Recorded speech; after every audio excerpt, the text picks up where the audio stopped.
What up everyone, I am Gallant Havoc and I'm back with another game review.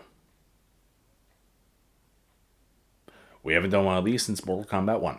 So oddly enough, this past year, 2024, was kind of dry for games for me.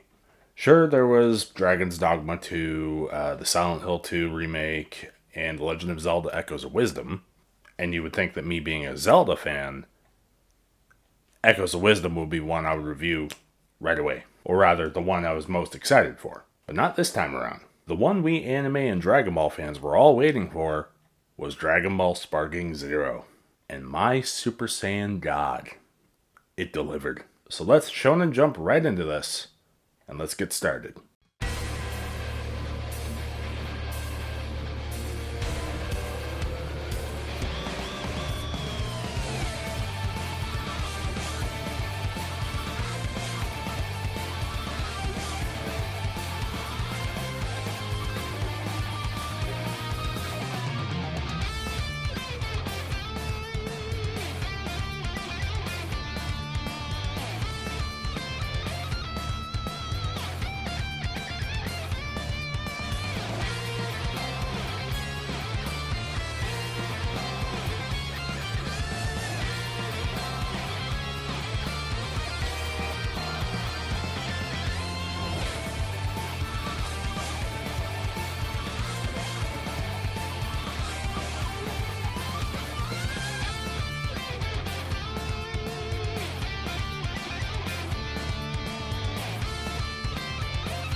Sparking Zero is the resurrection of the Budokai Tenkaichi series, which could arguably be said to have brought 3D arena fighters to the mainstream.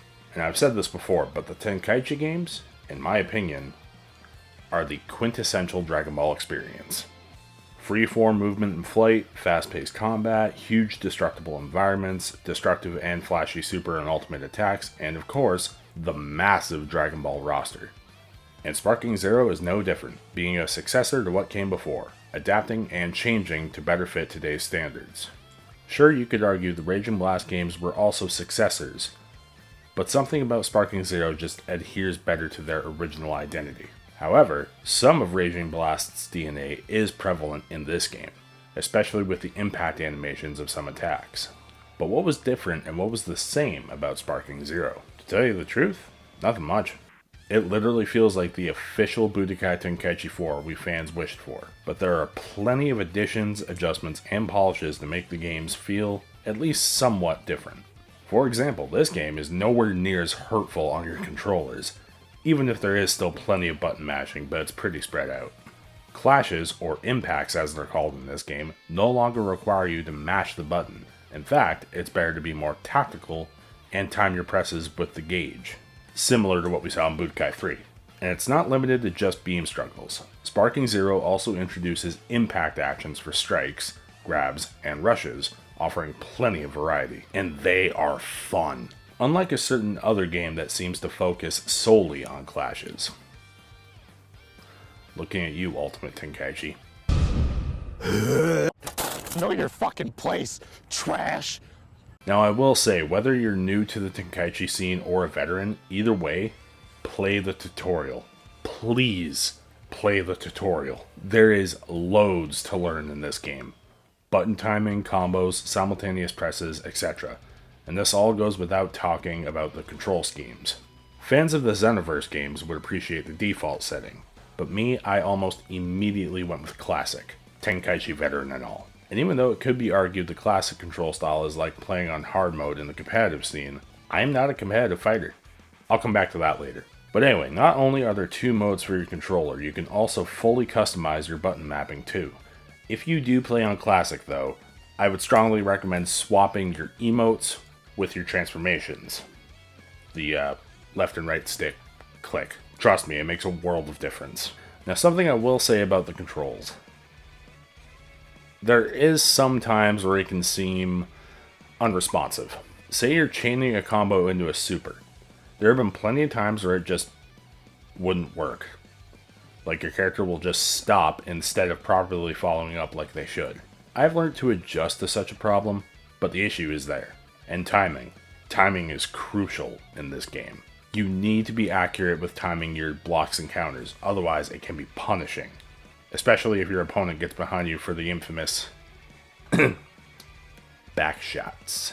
When that happens, you better know how to Z counter, because if you don't, you're in for a rough time. But once you do get the timing down, it gets much smoother. Compile the mechanics all together, timing and all, the gameplay can be, and is, super fun. And now for probably the biggest draw in the game, the roster. The Tenkaichi games were always known for their massive roster size, with Tenkaichi 3 being known for, at the time, the largest roster in any fighting game. And Sparking Zero is no different, clocking out at 182 characters. That's including transformations and is more than Tenkaichi 3, which was around 172, I think?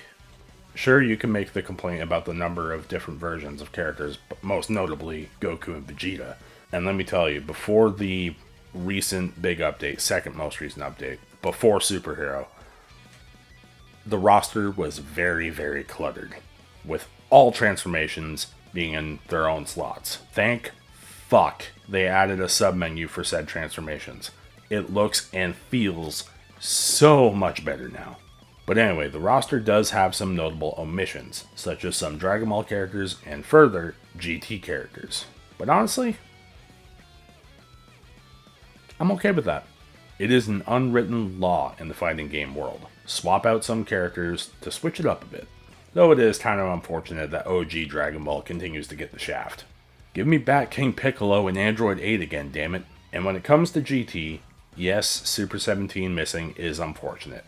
But don't pretend the hate on the Super 17 saga didn't happen, because I was there. I know what you did, Dragon Ball fans. But these models, the graphics in this game, are fucking gorgeous. Anyways, let me tell you though, some of these characters play almost exactly like they did in the Tenkaichi days. I was super happy to see Bardock, my favorite Dragon Ball Z character, one of my old mains next to Roshi and Broly, retained his entire kit with the exception of Explosion of Rebellion, which can be a game changer if you manage to hit it and then go right into Final Spirit Cannon. Admittedly, that combo can be a bit broken, but I love it. Which brings me to this. This game can and will feel broken at times. But that's the point. Character balance you would see in standard fighting games is thrown to the wind in Tenkaichi and this. Because like I said, these games are the quintessential Dragon Ball experience. Overpowered characters should 100% be a thing, because it retains the psychology of what Dragon Ball is. Over-the-top villains being toppled by ever limit-breaking, over-the-top or hell, even unexpected feats. You cannot tell me it is not super satisfying and hilarious to come out of left field with a lower tier character like Roshi, or Bardock, or Yajirobe, and demolish, say, Super Saiyan 4 Gogeta, or Broly, or Jiren. Which brings me to what I was saying earlier. Sparking Zero is not, and should not, be an esport level fighter. You look at Dragon Ball FighterZ, a straight up side-facing 2D fighter, with a dedicated, balanced, fluid, highly technical combo system similar to that of Street Fighter. That is a more viable game to be played competitively, with its roster streamlined and balanced for that criteria. That is not the case with Sparking Zero. It is meant to be casual, fun, and again, over the top. Even if there is a competitive scene, I feel Sparking Zero is better enjoyed as just battling out with your friends, win or lose. Like, I am not a competitive fighter by any means. I am far from the most skilled fighter in the world. Hell, even the more technically gifted players, let's say. Even in the Tenkaichi games, which I played for well over 15 years. But even I am willing to jump into a room with a friend and fight. Even if it means I'm going to get my ass kicked. Repeatedly.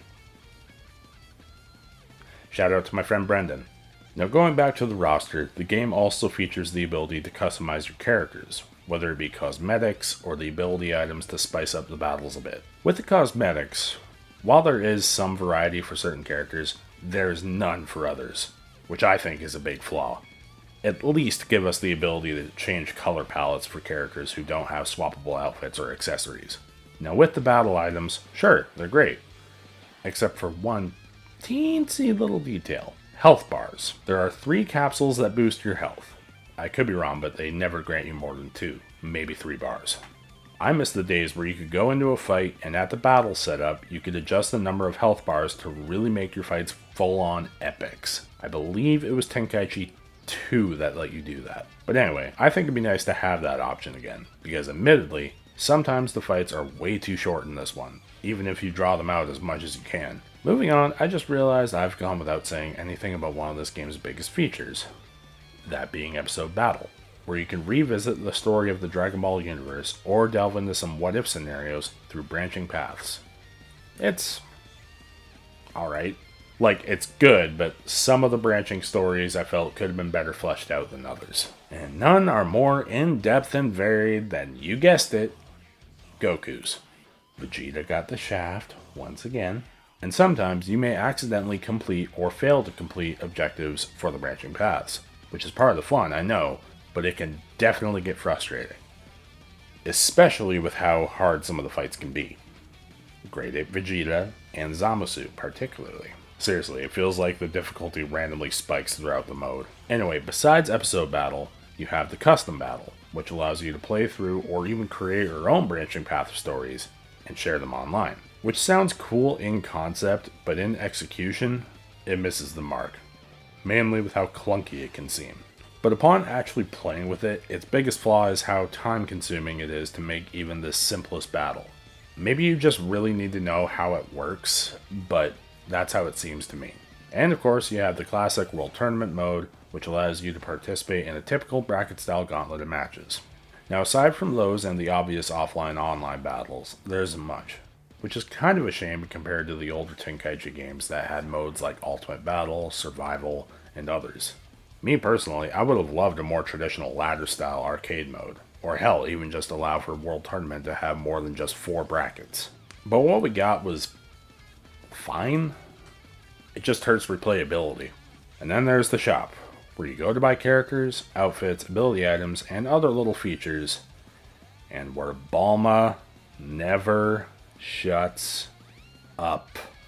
I know. Decisions. I always take my time when I go on a shopping spree, too. Spending money always feels so good. Shut your fucking mouth! No problem, John. Shut the fuck up, you cunt! And that about covers all you can do in Sparking Zero. So what did I think of it? Despite its flaws, there's still plenty of fun to be had. Its combat is solid and extremely fun once you get the hang of it. The roster is huge, offering plenty of variety, with more characters being added from both the superhero movie and Daima. The animations and graphics are gorgeous, the soundtrack's a banger, and even though I feel there could be more, what is there is still more than enough to enjoy whether by yourself or with friends. And that is why I'm giving Dragon Ball Sparking Zero a gallant rating of 7.5 out of 10. If I don't, who will? Dragon Fist!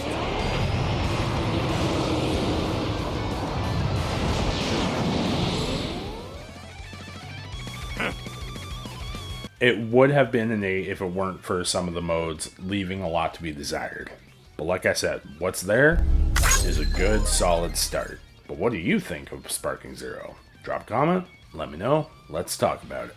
So in the meantime, folks, I'm Gallon HAVOC. Wreak some havoc, and I'll see you in the next one. I do have one last thing to say about the game, though. Unfortunately, they didn't do it, so I will. So in place of my traditional end screen, I present to you all this.